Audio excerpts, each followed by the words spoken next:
Hey there, the team over at MANSPOT sent over this dual head trimmer. So let's go over what I liked, what I didn't like, and how I felt it worked. So with the trimmer, you're gonna get the trimmer itself, the instruction manual, the charging cord, and a small brush for cleaning. I like how easy this is to charge. You just open up the port for the charging, put it into a 5-volt adapter and plug it into the wall. It will flash blue as it's charging, and once it's fully charged, it will turn to a solid blue.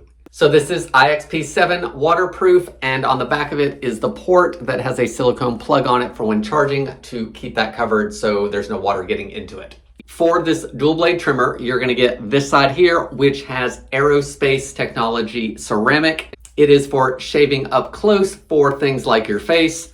The foil blade does open up, so it's easy clean.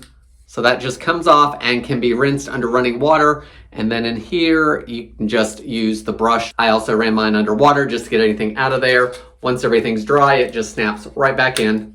The other side here is for coarser hair like chest hair, underarms, groin, all those areas. So this does have a guard on it, and the guard easily adjusts from 1 millimeter all the way up to 12. It does come off for an even closer shave if needed.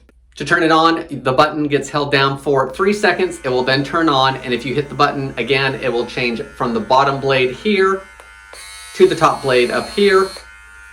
The bottom blade does have a convenient light, so if it's in the shower or something, there's not as much light and you're in there shaving, then you have the light to kind of give you a guide. So I do really like that it has the light on it. It has the multiple heads for depending on what I'm trimming.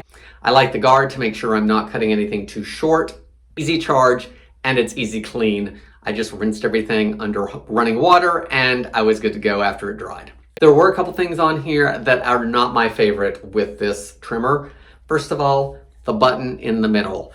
I felt that when I was using it, that every time I turned around, I was hitting the button and switching it to the other blade. So that wasn't super convenient for me.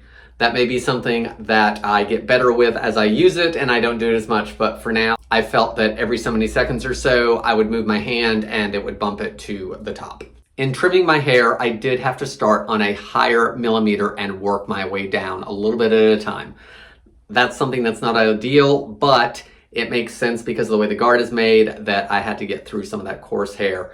I also found that I had to stop a couple times and clean out any of the buildup underneath the guard. Size-wise, this is a good size. It's not bulky or anything like that. It would be good for traveling because I could just pack it in a bag, and it's slender enough it's not going to take up much space. I do really like that about it. Battery seems to be holding up well with one charge, and it's easy enough to take the cord with me to charge it. So travel, I think this is going to be great. As far as an up-close shave, I have pretty coarse facial hair, so I did not find that the beard trimmer was close enough for me. I do prefer myself to use a regular shaver. But in a pinch, I could use it. If you're looking for an all-in-one that's going to let you shave your face as well as everything else and keep everything groomed up, then I hope this video helps you decide on if this is a good product for you.